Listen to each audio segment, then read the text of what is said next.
Alfred the Great. The name echoes through the ages, a beacon of hope in a time of darkness. A king who stood against the tide of chaos and emerged victorious. A king who embodied courage, wisdom, and an unyielding love for his people. This is the story of Alfred, not just a king but a legend of England. Alfred was more than just a warrior king. He was a scholar, a lawgiver, and a visionary. He understood that true strength lay not just in might, but in the spirit of his people. He knew that to defeat the Vikings, he had to outthink them, outmaneuver them, and ultimately outlast them.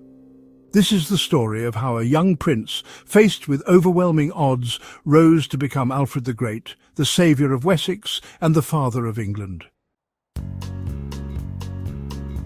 Alfred was born in a time of peace, a rare gift in the tumultuous 9th century.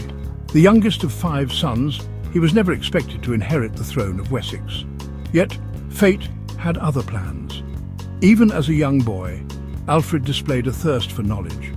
He learned to read and write, a rarity in those days, immersing himself in the wisdom of the ancients. Little did he know these skills would one day prove as valuable as any sword. Tragedy struck when Alfred was still a child. His father, King Ethelwulf, died. One by one, his elder brothers ascended the throne, only to fall victim to the relentless Viking raids. When his last surviving brother Ethelred died in battle, the mantle of kingship fell upon the untested shoulders of young Alfred. To understand the challenges Alfred faced, we must first understand his enemy, the Vikings. These were no mere barbarians. They were skilled warriors, cunning strategists, and ruthless raiders. They came from the icy lands of Scandinavia, their long ships slicing through the waves, bringing terror and destruction to the shores of England. At first, the Vikings came for plunder, gold, silver, anything they could carry. But their ambitions grew.